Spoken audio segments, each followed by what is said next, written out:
curve sketching. Last class, we had gathered all of the information to sketch a curve. We just hadn't sketched it yet. So I'm just going to briefly summarize what all of that information was. You guys can look at the last place where you were in your notes. Where do I have all this information summarized? So the things that we had were we had the x-intercept and the y-intercept. And those were both at the same place. There was only one, and it was 0, 0. We had found the vertical asymptotes. We found that there was one at x is equal to -2. And we had found the horizontal asymptotes, y equals 3, as x goes to positive or negative infinity. Then we saw that it was increasing on negative infinity, -2, union, 0, infinity. And we saw that it was decreasing on -2, 0. We saw that it was concave up on negative infinity, -2, union, -2, 1, and that it was concave down on 1, infinity. And then we saw that there was one inflection point at 1, 1/3.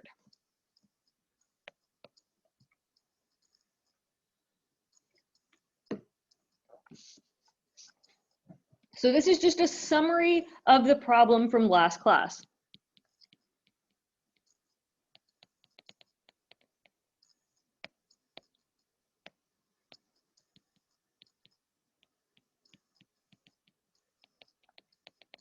And to remind you of what that problem was, give me a second. It was, we had f of x is equal to 3x squared over x plus 2 squared. F prime of x was 12x over x plus 2 cubed. And f double prime of x was -24 times x minus 1 over x plus 2 to the 4th. Okay, so this is all of the information that we had gathered last class. And today we are going to graph this thing. What is my first step of graphing? If I want to graph f of x is 3x squared over x plus 2 squared, and I already have this information, what's the first thing I should do?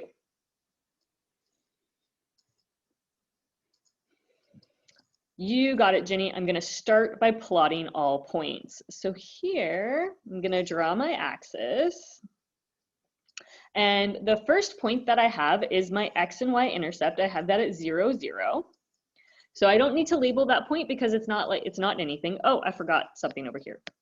We also had a min at 0, 0. Sorry, that was another piece of information that we had gotten that I forgot to write. So right now I'm just graphing it as the x and y intercept. So then I go on and then I see that it's actually a min. So that means I'm going to label it. This is a min.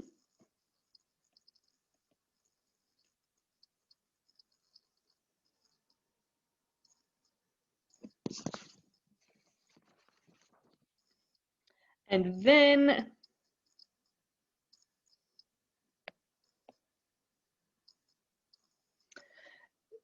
I have an inflection point at 1, 1/3. So we're going to have, that's our 1. And then I'm going to make this big enough that I can have an easy 1/3 right there. And that's my inflection point.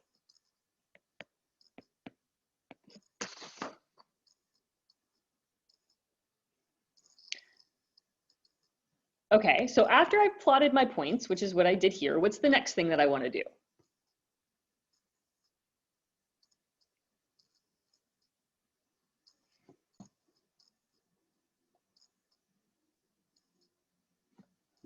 I plot all of my points. You guys can look at our steps for, you got it, Jenny. I'm going to draw my asymptotes next. I'm not drawing the asymptotes. I'm just drawing the dotted lines for them so that I can use them as a guide later. And here we have a vertical asymptote. So that's going to be -1. That'll be -2. I have a vertical asymptote at -2. So I'm drawing that dotted line. Yes, Cyrus, but that's not helpful for us because I'm not doing just the derivative of the top divided by the derivative of the bottom. I did a quotient rule, and that derivative is the simplified form. So the quotient rule would be where the 12x came from, not just the 6x. So I'm doing the derivative of the top times the bottom minus the top times the derivative of the bottom. And then once things are simplified, that's what it would look like. Does that make sense?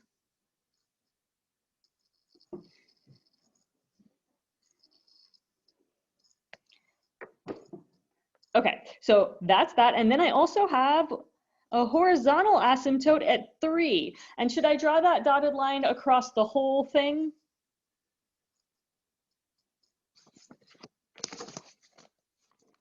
No, I just do it on my side. So I'm going to draw a dotted line over here, and then I'm going to go and draw a dotted line over here. Good. So now I have plotted my points, and I have drawn my dotted lines for my asymptotes.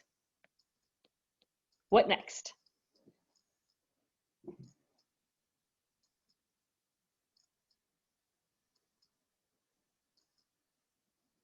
We had like separated the graphing portion into 3 steps. What was our next step?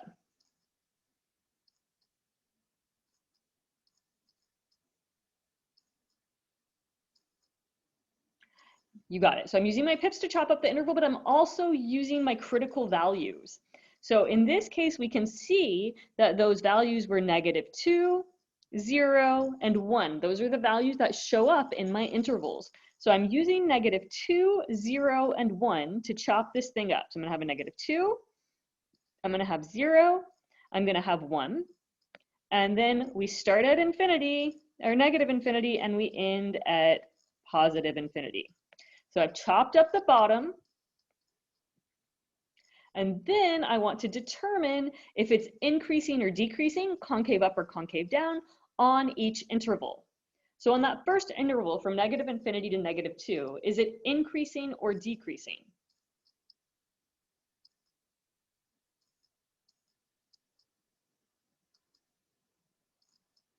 -infinity to -2.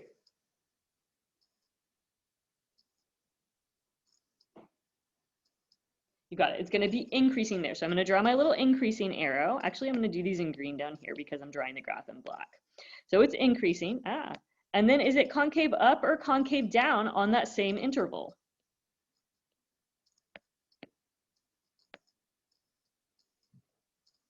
Between -infinity and -2, what does the info on the left tell us about concavity? It's concave up. So then which side of that happy face am I taking?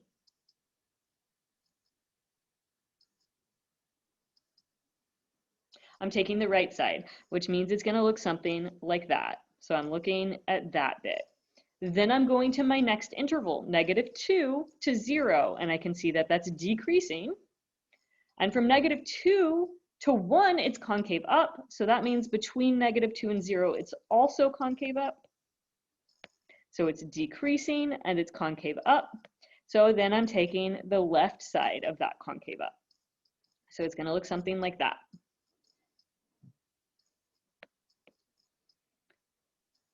And then between 0 and 1, it is increasing. Between 0 and 1, it is increasing, and it's still concave up. So it's the right side there. So I have this happening. And then between 1 and infinity, it is increasing and concave down. So then I'm looking at the right side, and it's going to look something like that.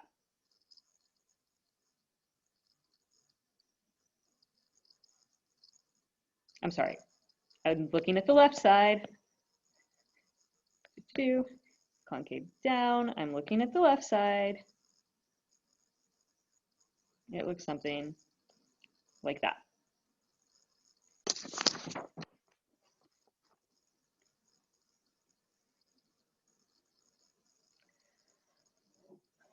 Okay, so now I want to take these shapes, I want to pick them up, and I want to use my points and my asymptote lines to guide me.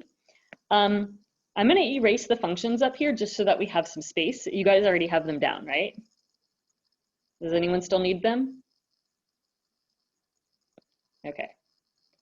Okay, so basically I want to take this shape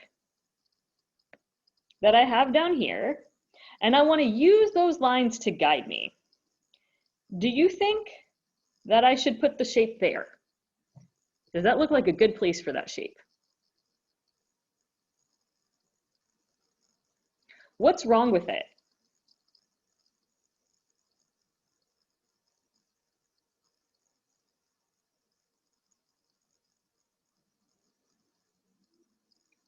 So it's allowed to pass through the asymptote. Remember, we can cross our horizontal asymptote as many times as we want.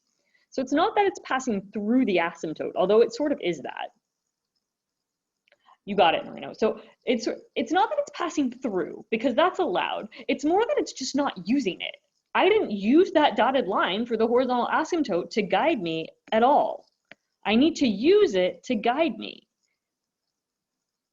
So now, am I actually using that dotted line, whereas before I was just kind of ignoring it? Good. So the fact that those asymptotes are there is really useful because it gives me a guide as to where to put things when I don't have any points. And I didn't have any points on this interval. So how did I know where to put it? I wanted to be bound by those asymptotes, to be guided by those asymptotes. Good. Now on my next interval, I have this shape. Where do you think it should go? Should it go above the x-axis or below the x-axis? This sort of like half a happy face. Should it go up top or should it go down bottom?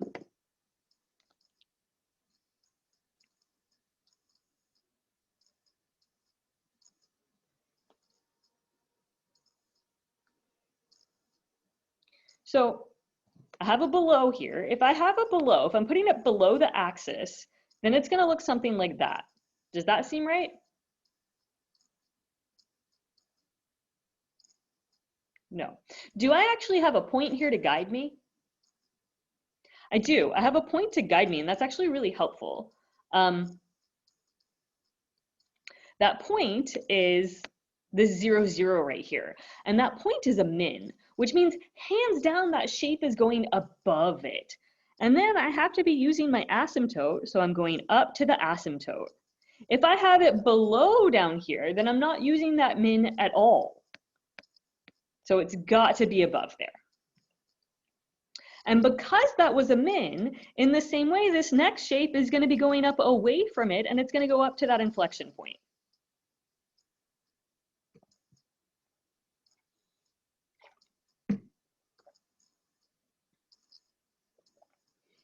And now I'm going to pick up that last shape. Does that seem good?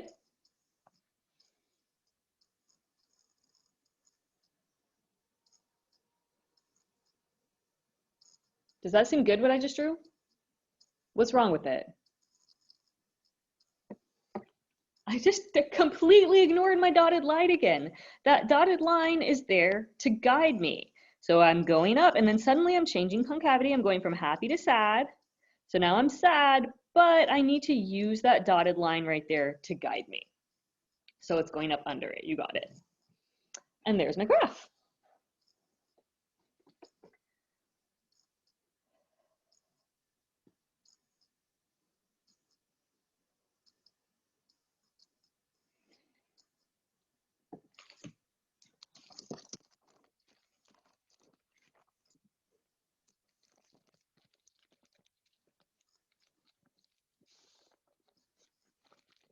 Okay, are there any questions about this?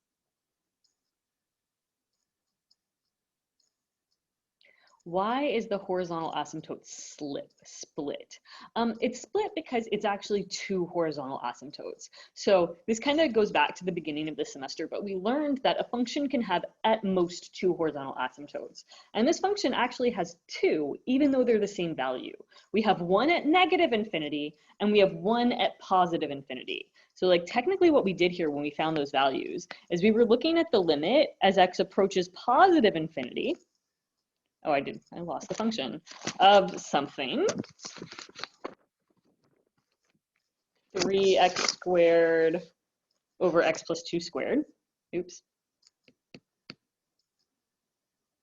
So we had this 3x squared over x plus 2 squared, and we got that that was equal to 3.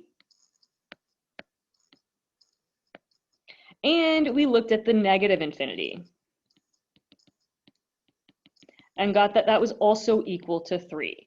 So this gives me one horizontal asymptote, and it's saying that on the right side, as x gets really, really big positively, it's going to 3. And then this was the other horizontal asymptote that's telling me on the left side, it's getting closer and closer to 3 as x gets closer to negative infinity. But it's not giving me any information about what's happening in the middle of the graph. Does that make sense, Marina?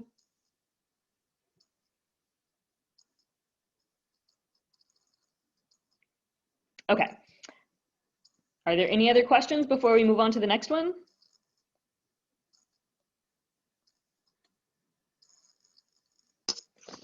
All right then.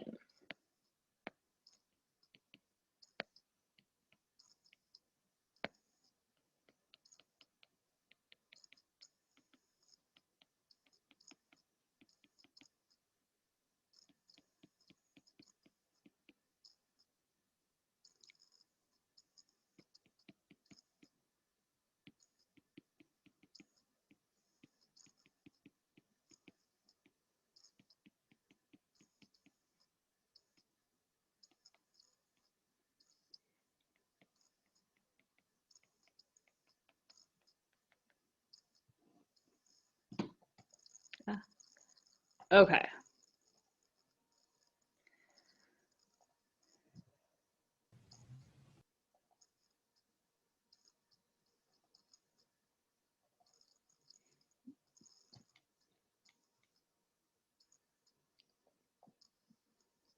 Okay, so here we have our f, we're given f prime, and we're given f double prime.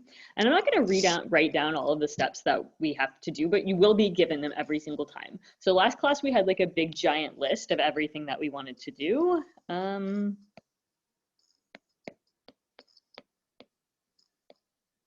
Which was all of this stuff. So I'm not going to rewrite down all of these things, so we're just going to do them.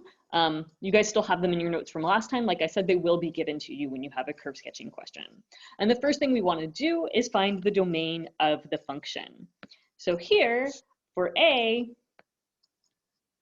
we're going to find the domain. Is there any division by 0?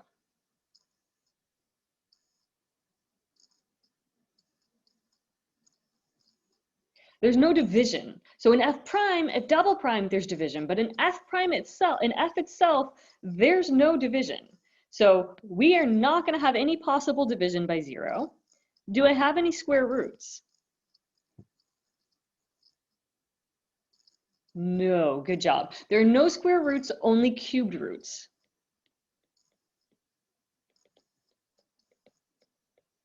So I can't have a negative under my square root, which means then that my domain is all real numbers.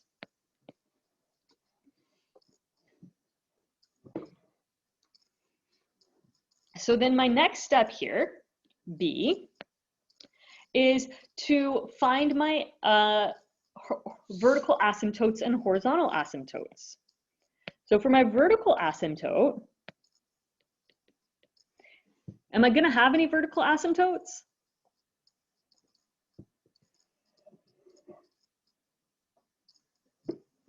How do we find vertical asymptotes? Do you guys remember?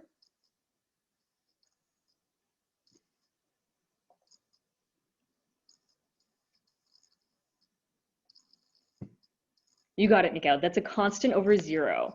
A constant over 0. But because the domain is all real numbers, this could never happen. There's no possible division by 0. So here, there is our none, because there's no possible division by 0. Okay, so then for my horizontal asymptotes, this is going to be a little bit different than what we're used to seeing. I'm going to have the limit as x approaches infinity of x to the 2/3 times 6 minus x to the 1/3.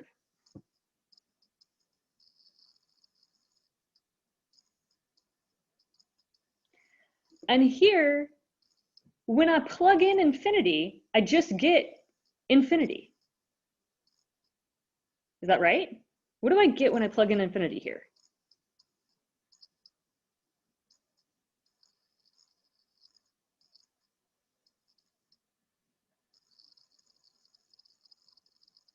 Okay, so this is kind of like, I'm going to do this in green so that we're clear. It's like I have infinity to the 2/3 times 6 minus infinity to the 1/3.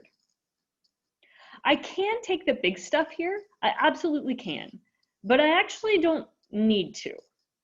And the reason that I don't need to is because I get a value just from plugging in. So here, this even number on top tells me that it's positive,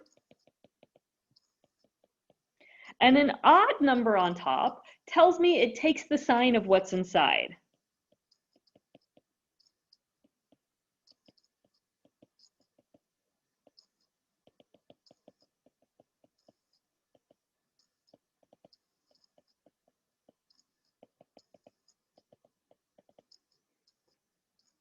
So what that means here is that this is technically like infinity, a positive infinity, times a negative infinity.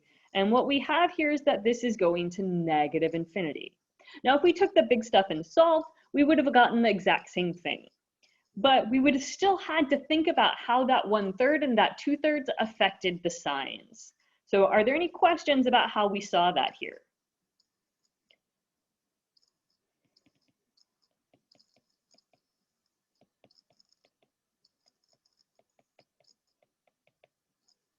With that in mind, I want you guys to take a second, and I would like for you to tell me in the chat, privately if you'd like, does this give me positive infinity or negative infinity?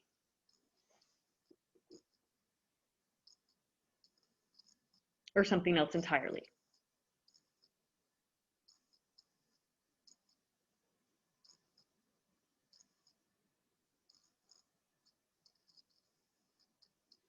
Oh, sorry. Oh, sorry about that.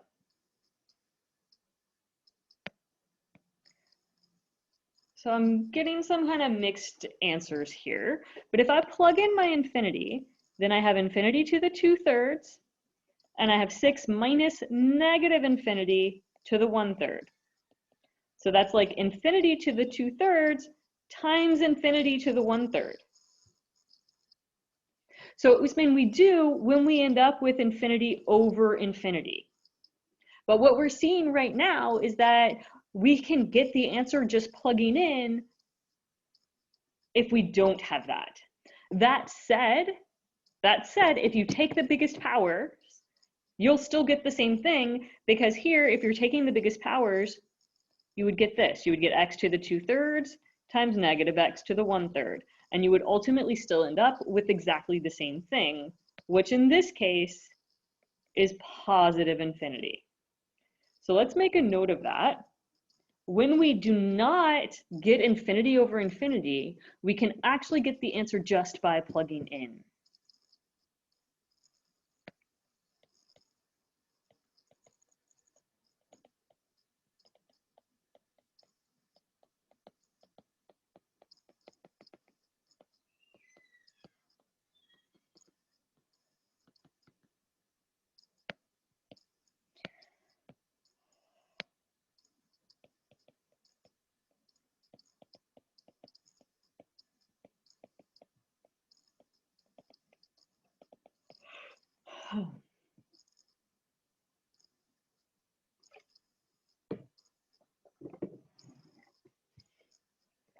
Okay, are there any questions about how I ended up with that negative and that positive infinity here?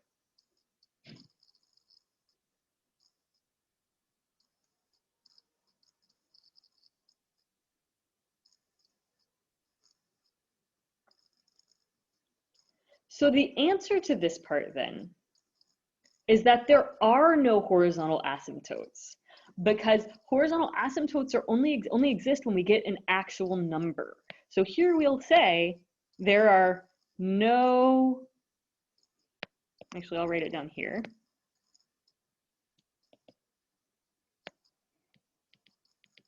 No horizontal asymptotes. And this is because we got infinity and not a number.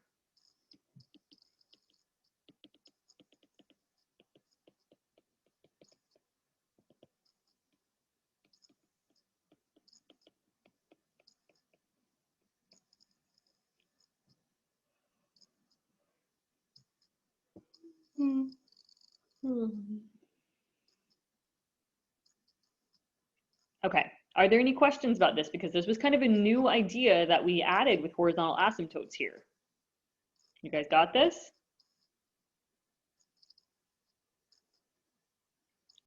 All right then, so we're gonna move on to B star, where we're gonna look at our X and Y intercepts. So we're gonna call this B star because sometimes it shows up and sometimes it doesn't. So now I'm gonna look for my X intercept, and remember that happens when Y is equal to 0. So in other words, we're going to have X to the 1/3 times 6 minus, to the 2/3, my bad. 6 minus X to the 1/3 is equal to 0. When does that happen?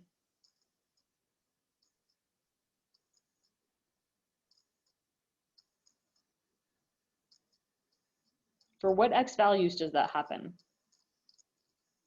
That's one of them.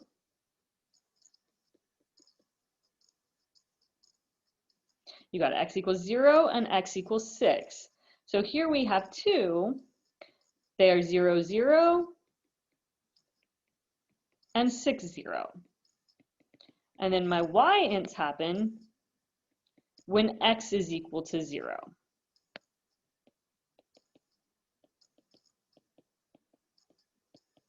Which just is equal to 0. So here this happens at 0, 0.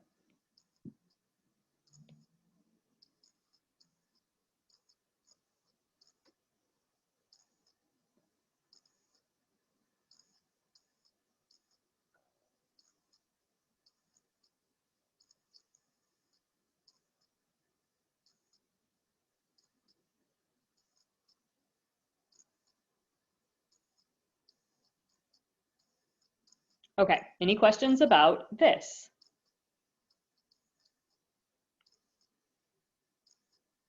Okay, so then we move on to C, and we want to start by finding our critical values. So our critical values occur when f prime is equal to 0. So that's when my numerator equals to 0. And my numerator here is 4 minus x. So here I get 4 minus x is equal to 0. What x value does that give me?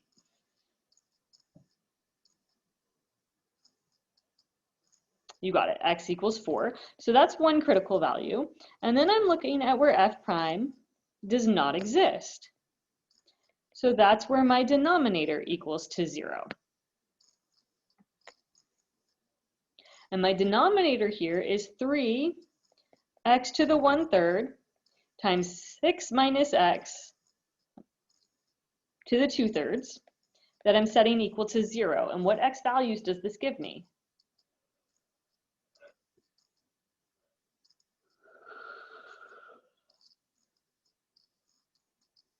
X equals 0 and x equals 6. And now we remember, we always want to check when f prime doesn't exist, are those vertical asymptotes? Are they?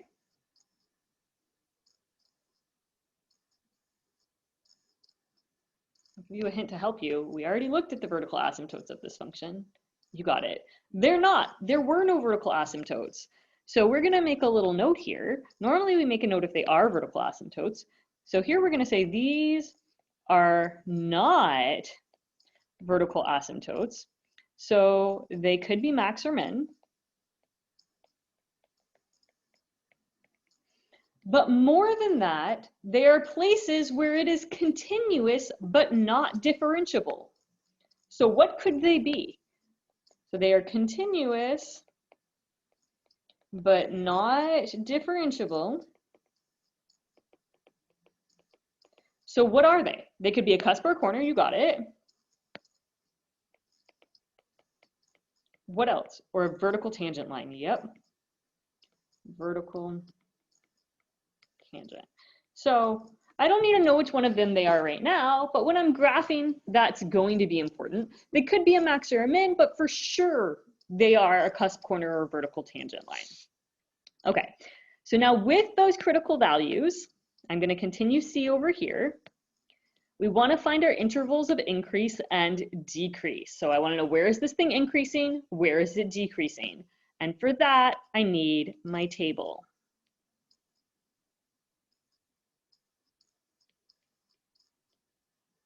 What's my first interval going to be?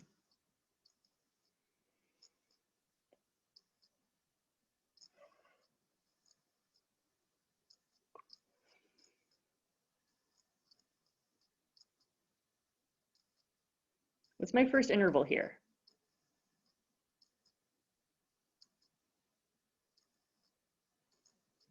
You got it, negative infinity to 0. And then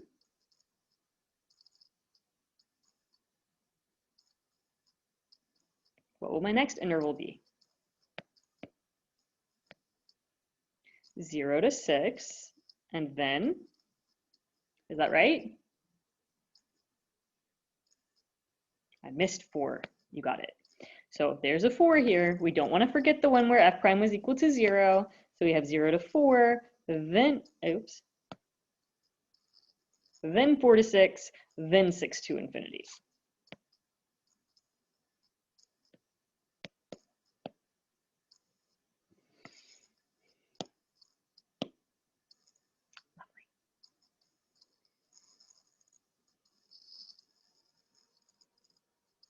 The 4 was when f prime was equal to 0. So we had the 2, 0, and 6 from when it didn't exist. And then when we had f prime was equal to 0, we got that 4 there.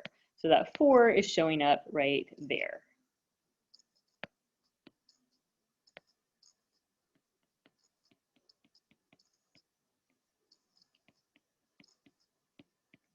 Okay, so are there any questions about the intervals?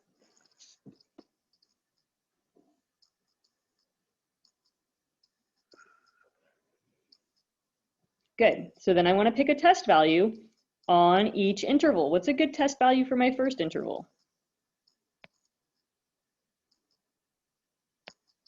-1. And then 1, and then I'll just go 5, 7. And I'm plugging each of these into f double prime. So I have f double prime of x. I'm just going to rewrite it so that we're clear. 4 minus x over 3x to the 1/3, 6 minus x to the 2/3. And now we're going to kind of repeat the same thing that we said up there with infinity. I only need a sign here.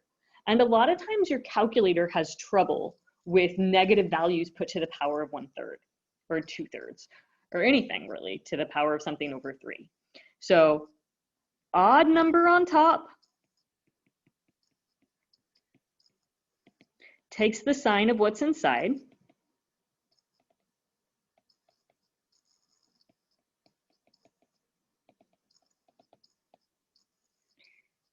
Even number on top means that it's always positive.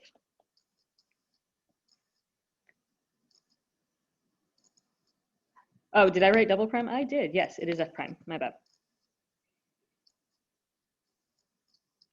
And so this is kind of small, but it's actually important because your calculator really has trouble with this. A lot of times it'll just tell you error when actually there is no error.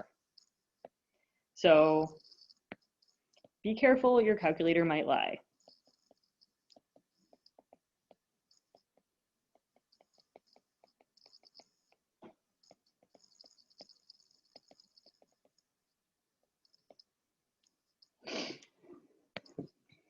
So here, if I'm doing f prime of -1, I get positive on top, and then 3x to the 1/3, that's a negative number, so that's negative, and then that's always positive. So here I have a negative. And then f prime of +1, 4 minus 1 is positive. Now I have a positive number to the 1/3, so that's positive times positive, and it's positive here. And then I'm going to do f prime of 5. And I have a negative, but then we just have a positive on the bottom, and f prime of 7. Again, I have a negative, but we've got positives on the bottom. So that means this is negative, negative.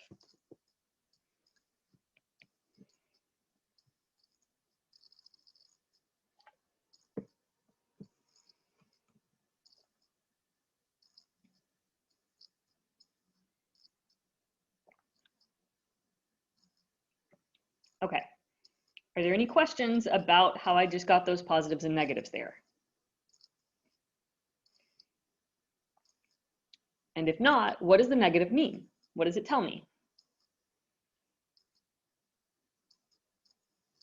That it's decreasing, you got it. So here I'm gonna have decreasing, decreasing, decreasing, increasing. And did I need to label any of those as vertical asymptotes? Nope, none were.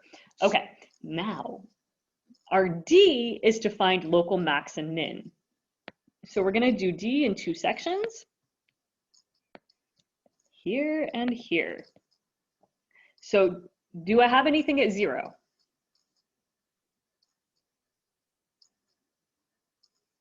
What do I have at 0? A min. What about at 4? Do I have anything at 4?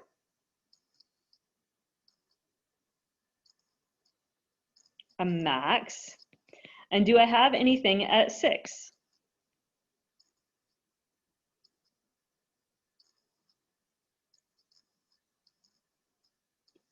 Max, min, neither, you got it, nothing. So we don't even have to think about 6. So here we have a local min at x is equal to 0, which I plug into the original function. And we already did that, so I have a local min at 0, 0. And then my local max is at x equals 4.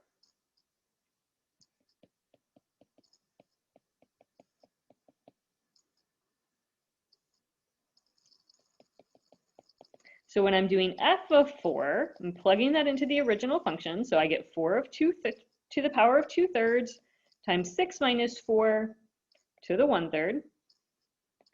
So this is 4 to the 2/3 times 2 to the 1/3. And I'm going to leave it like that because that does not simplify nicely. But because I'm going to have to plot this value later, do you guys know where that is? Probably not. So we're going to plug it in and get a decimal to help us plot it later. So I want you guys to plug this into your calculator and tell me what this is approximately equal to make sure that you're capable of doing these cubed roots in your calculator. This is approximately for what y value?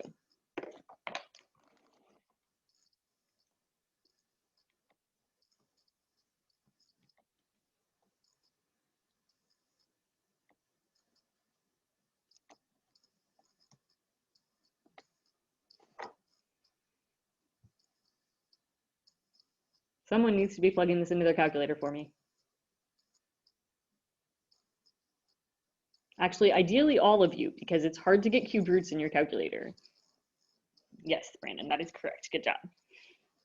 Good job, Mikhail. All right, so it's approximately 3.17. And the only reason that I'm writing that is because later I'm gonna have to plot the thing. So I've got a local min and I have a local max. Okay. Now E is to find my intervals of concavity. What do I need to do to start E in order to find my intervals of concavity? My pips, you got it. So I'm looking for my pips. So I'm like f double prime is equal to 0. And that's when the numerator of f double prime equals 0.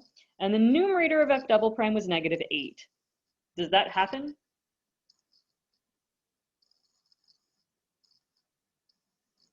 Never. So we didn't get any pips there. So then we look at f double prime does not exist. And this is when the denominator equals to 0.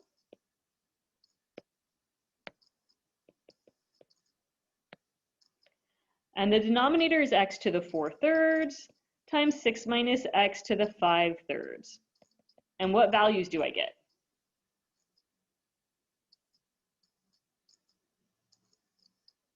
Zero and 6. So I get x equals 0, x equals 6. And they are not vertical asymptotes. And that's all we're going to say here, is that they're not vertical asymptotes.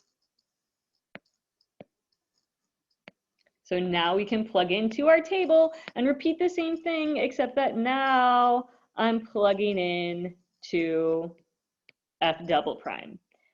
And I only have two values here. So negative infinity to 0, 0 to 6, and 6 to infinity. I want my test values that I'm then going to plug into f double prime that I'm going to use to make a conclusion about f. And I don't have anything to label as a vertical asymptote here.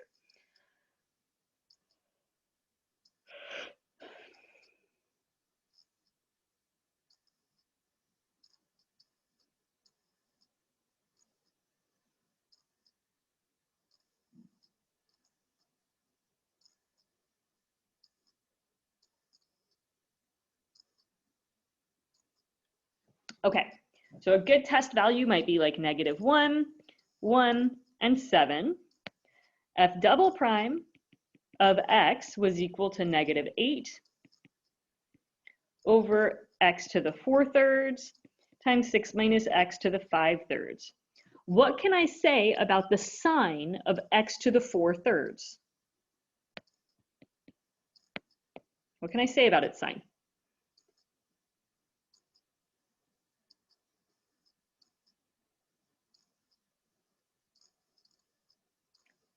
There's an even number on top. I'm looking at the top number. You got it, so it's always positive. So this is always positive. So 4 is even. This is always positive. So that helps us because now I can do f double prime of -1, and that's negative, and that's positive because it's always positive. And then 6 minus -1 is positive, so that's positive. And here we get a negative. And then I want to do f double prime of 1. And these two are easy. So then I'm really only looking at 6 minus 1 to the 5/3. Well, that's clearly positive. I don't know why I wrote a positive on top there. So this is still negative. And then we're going to do f double prime of 7. So that's negative. That's positive. What about 6 minus 7 to the 5/3? Is that negative or positive? You got it. It's negative. The number on top is odd, so it takes the sign of the thing inside. So that is negative, and then our whole thing is positive. And what does that negative tell us?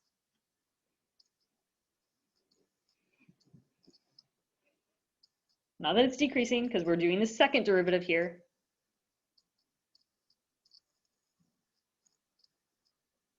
That it's concave down. You got it. So it's sad, sad, happy.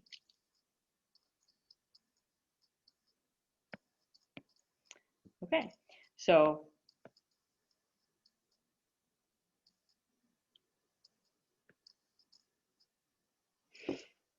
now we know where it's concave down and concave up. We can say that it is concave down on negative infinity, 0, union 0, 6. And it is concave up on 6, infinity. Do you guys remember what my next step is, what my f is? You don't have to because it will be written down, but does anyone just remember what I would do next? Inflection points, you got it. So that's going to be my f right here. I'm looking for inflection points. Do I have any? You got it, Dean. At x equals 6. So at 0, there is no change in concavity, so that is not an inflection point. So f x equals 0 does not represent an inflection point because no change in concavity. So x equals 6 is an inflection point. So then we just need to do f of 6, which is 6 to the 2/3 times 0 to the 1/3, which is just 0. So I have this inflection point at 6, 0.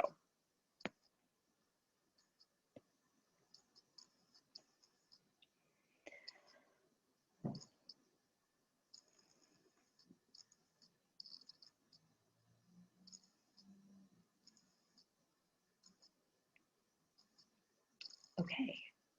Are there any questions about our collection of information that we have? We now have everything we need to do the graph of this problem.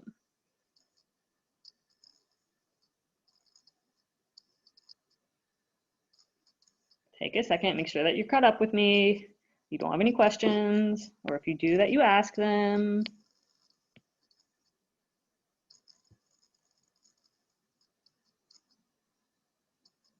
Why 0 to 1/3? Because the original function is 6 minus x to the 1/3. So technically what I have here is 6 minus 6 to the 1/3. So that's where the 0 comes from.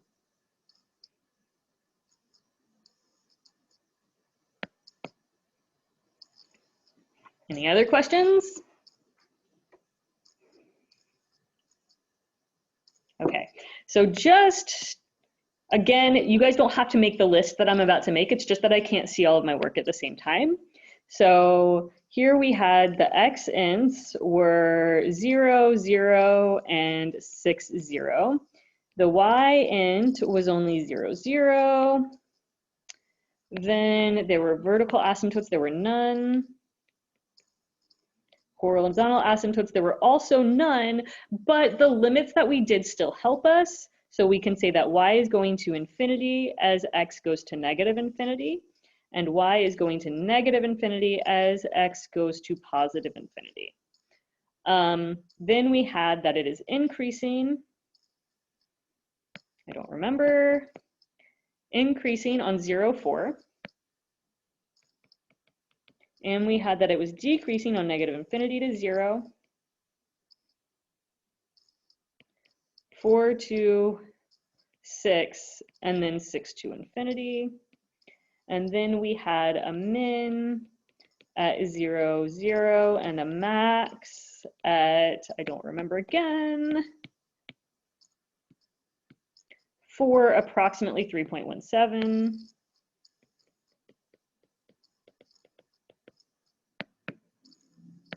And then we had its concave up on 6 infinity.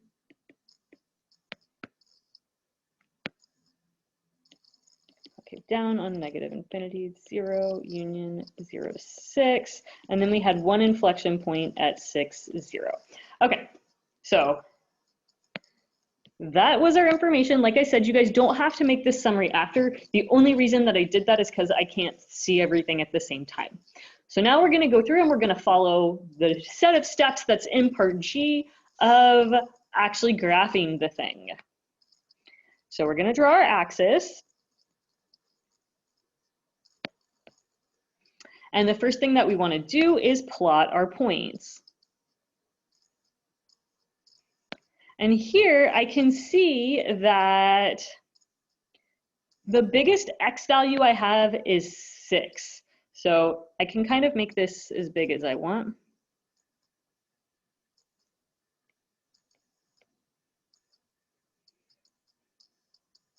Having that there is okay. So I have 0, 0, I have 6, 0, and then I saw that that 0, 0 was my min, and that that 6, 0 was my inflection point. And then at 4, approximately 3.17, I have a max right here.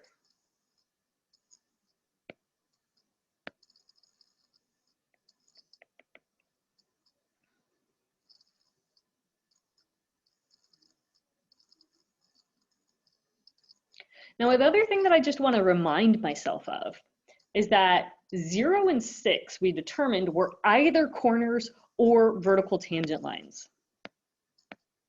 And that's going to be useful right now when we're graphing.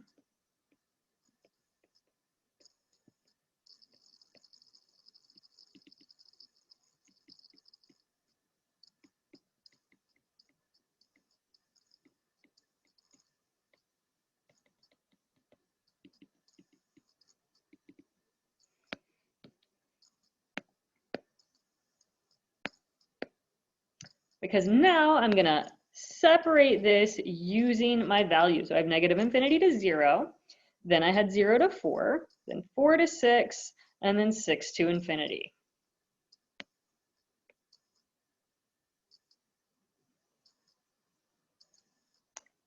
Now I want to find my shape on each of these intervals. Do you guys want to take a second to try to graph the things yourself before I do it?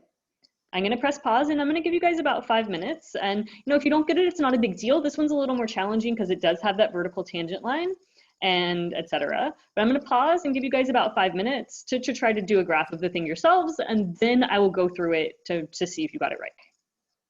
3 of you say you're ready. Should I just go? Should I do this thing? Okay.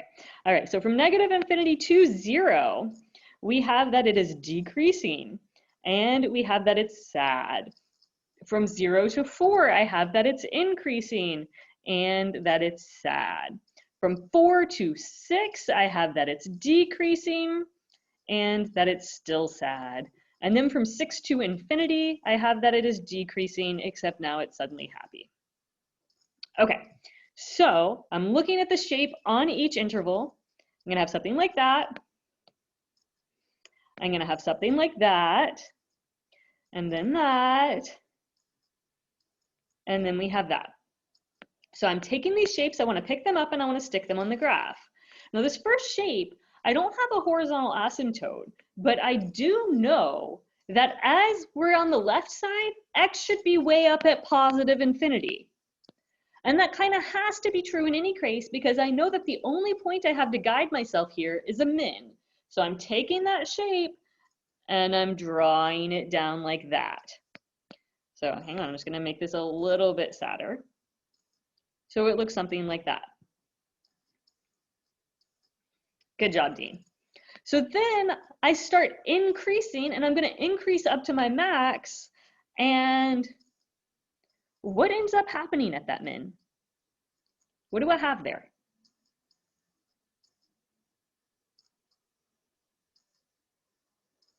It's like a cusp, a corner, exactly. So what we expected to happen happened, right? Okay, so then after that max, I'm going down and I'm still sad, and I'm going down to 6. And 6 is an inflection point. So that means it's changing to happy here, but it stays decreasing. I also know that as y goes to infinity, as x goes to infinity, my y is on its way down to negative infinity. So it's going to look something like that. And what do I have happening at 6? Remember, we knew that 6 was a problem. It was a place where it's continuous but not differentiable. So what ended up happening?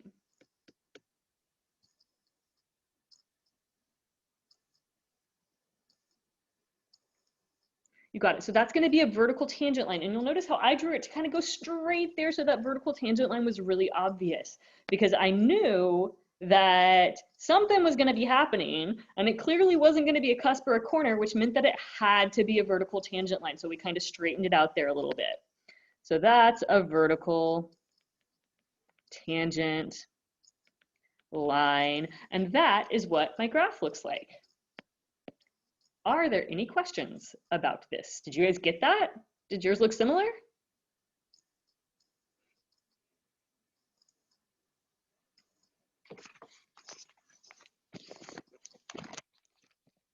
Basically the same. That's good.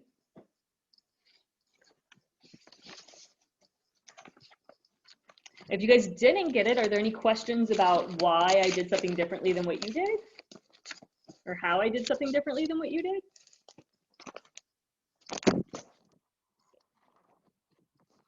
Okay, so there are about 10 minutes left. I think that in 10 minutes, I can't do any of the problems that I have to do. Next class, we're gonna do one more curve together, full curve together with everything. And we're gonna do a curve where I just give you information and we graph from that. I don't think I can do either of those things in 10 minutes. Tomorrow is group work. So you know what, if you guys wanna go 10 minutes early, I think that normally I keep you guys 5 minutes late. So I'm happy to let you go 10 minutes early. Does that sound good? All right then. Mikhail, you're always so excited to get away from me. Should I be hurt? Okay. Okay, unless you guys have questions, we're done. Jenny, if you're still here, can you stick around? I want to talk to you. Bye.